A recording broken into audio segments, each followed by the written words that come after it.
John Fisco and where's Erica? And Erica in the back, and I'm Mama Rico, and welcome. And Kate, when you're ready, we're ready. Go ahead.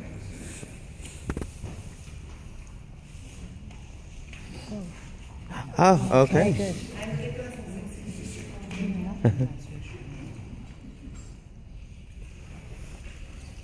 Goes to the field, like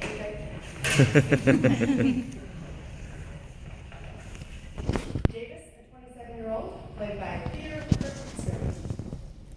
Gregory, a 27-year-old, played by Stefan. Bernadette, a 24-year-old, played by Lala. Chris, a 25-year-old, played by Josh Schmidtlein. Mrs. E, an elderly woman, played by Doreen Ransom. There's a large oak tree on stage. Two men sit beneath the tree on opposite sides. One man, Gregory, has his head in his hands. Davis, the other man, stares upwards at the stars. Well, the moon's full tonight. The stars are so pretty. Just makes me think how vast everything is up there. We're so insignificant, aren't we? Certainly you can see how we're insignificant, can't you? In the vastness of it all. I wonder what God thinks about us here. Don't you ever wonder what God thinks about Gregory?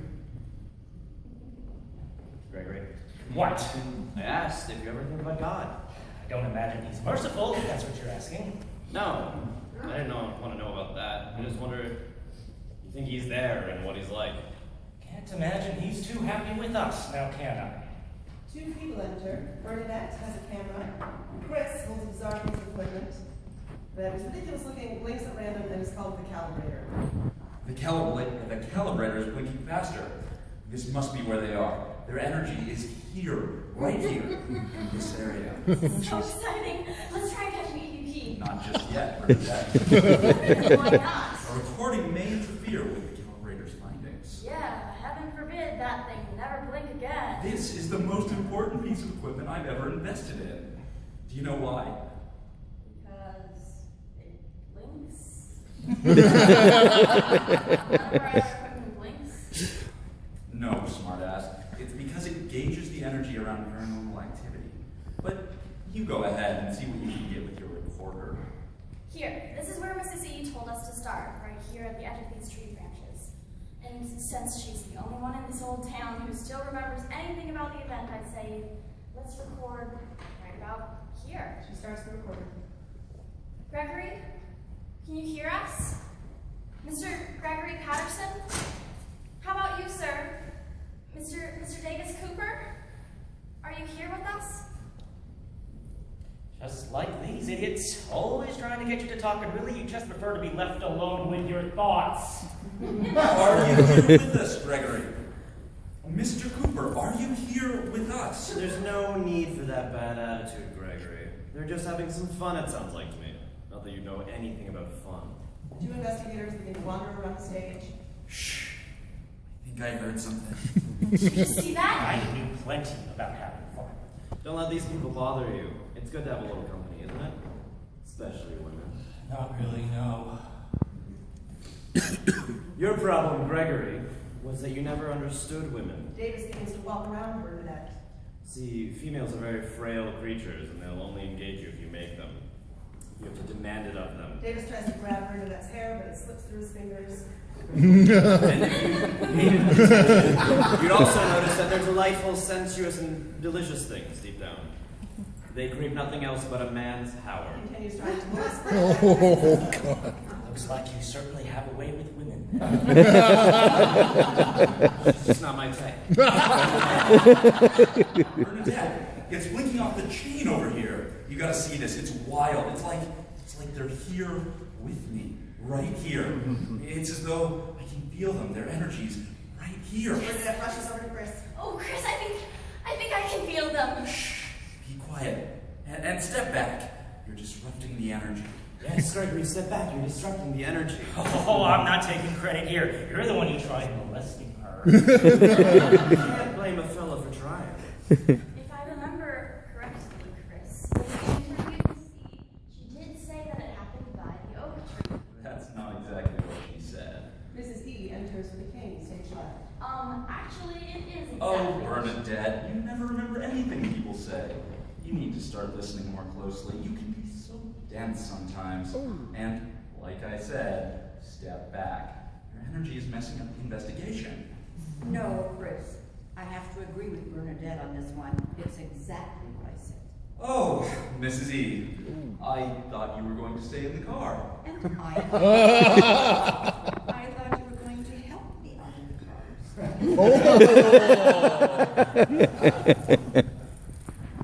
Chris helps Mrs. E. Oh, good. Another nut has come to see us. And this one's ancient.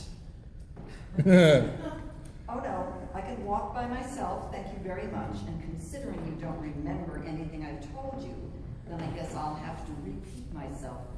Honestly, how do you tolerate such a rude, egotistical, self-centered, incompetent bastard? This is where it happened, right here. Oh my God. Davis stood in this spot here and shot Gregory in the chest. Well, there you have it, Gregory. Mystery solved. I could have told them that, if they could hear me. Dear God. Oh, get up. Praying now certainly won't bring you back. And as he fell, Gregory shot Davis in the head. Or me, for that matter. So there's no use crying about it. Yes, but why? Why did they do it? Yeah, you didn't tell us that part. Only because you never asked, my dears. And I don't like cameras or tape recorders. Bernadette sets down the camera and tape recorder. What? That thing in your hand, drop it, mister. If you want to hear the whole story, I need your undivided attention. Yes, ma'am. Chris lowers the elevator.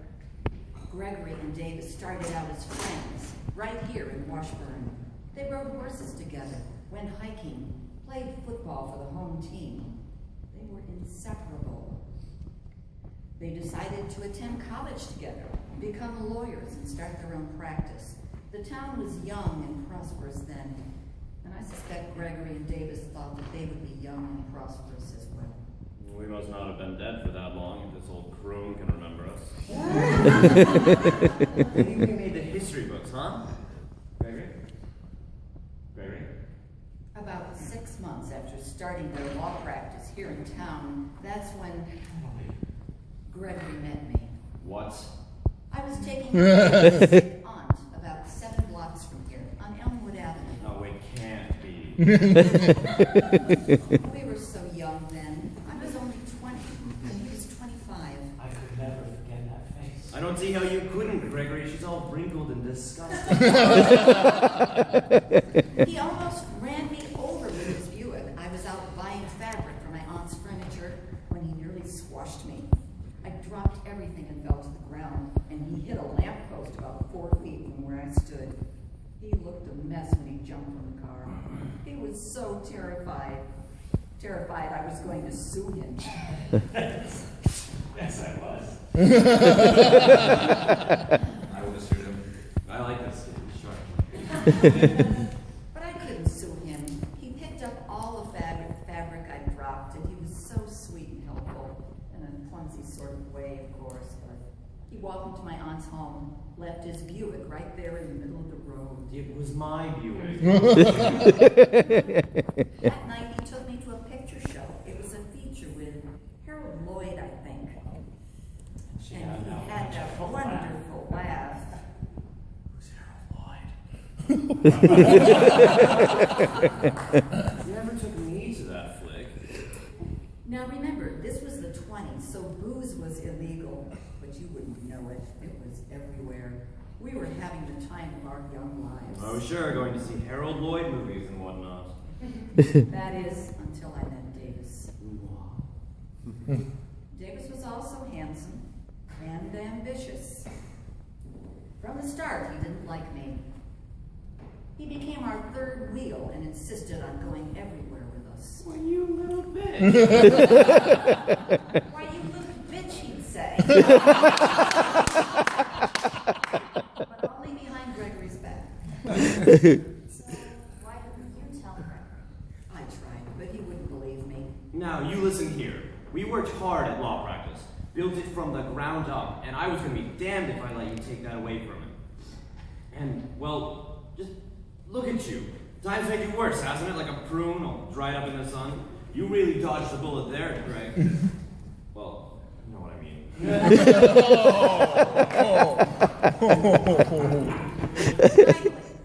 one night I told Gregory I didn't want to go out, which was very unusual for me. It was simply because I'd had enough of Davis. All of his bragging and his condescension towards me, they became very wearisome over time. That same night, Davis rang me up and pretended to console me. He promised to try and be friends. He said he was meeting Gregory in the park, and wouldn't I care to join the two of them? I reluctantly agreed. I found Davis there, but Gregory wasn't with him. The park was desolate. It was almost as if Davis had cleared the entire park for himself. Well, of course. How else was I supposed to set up a nice romantic picnic for the two of us? I could tell from his expression that something was wrong.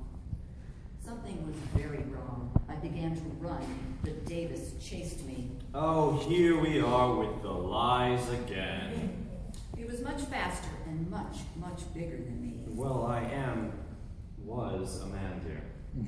He wrestled me to the ground behind some bushes, stripped off my bloomers and... Oh, you lying bitch! That's not what happened at all.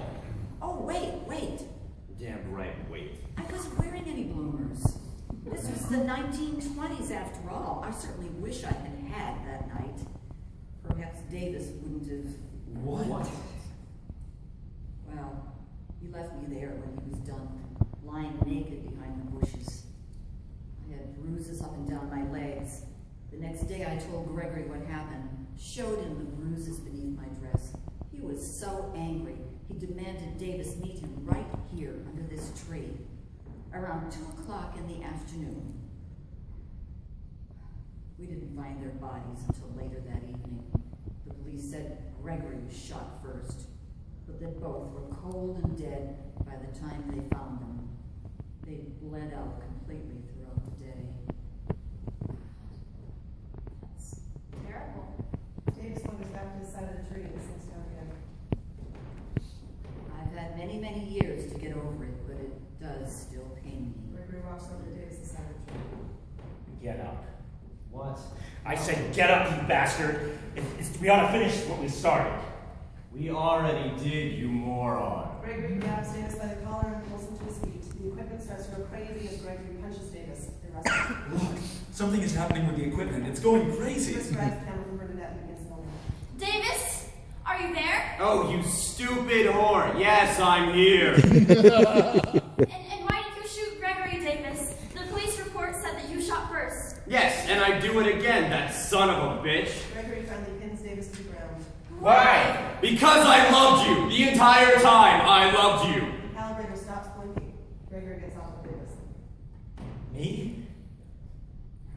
Just leave me alone. Chris works with the calibrator, trying to get it blinking again. Bernadette rewinds the recorder and pushes the playback button. We hear a faint but stern Leave me alone. Mrs. E and Bernadette stare at the recorder. Gregory and Davis also look at the recorder. Chris, however, is too focused on the calibrator to hear it. Well, neither of them were ever one to mince words. I loved you, Emily. I still do. Well, Mrs. E, it seems the calibrator is shut down for the evening, so I guess this concludes our investigation. For now, at least. Chris, we have... For God's sakes, Bernadette, can't you see the calibrator is broken? Yes, but The EVP is a piece of trash. Can't depend on them most of the time. This is the important stuff, right here. Well then. Bernadette pops the cassette out of the recorder and hands it to Mrs. E. Well, my dears, I'm afraid this has all been a little trying for me. Maybe we should get back to the car and get home. And as for you, young man, why don't you take that calibrator thing of yours and shove it? Excuse me? We really should be going, Chris. The equipment being jammed and all. Besides, even the darn recorder isn't working now. Yeah. Let's get out of here and go find some real ghosts, This old broad just wasted us a lot of time and money. Bernadette smiles at Mrs. E as she and Chris exit the screen. That moon certainly is full tonight, isn't it, Gregory? Yes. Yes, it is. End of play.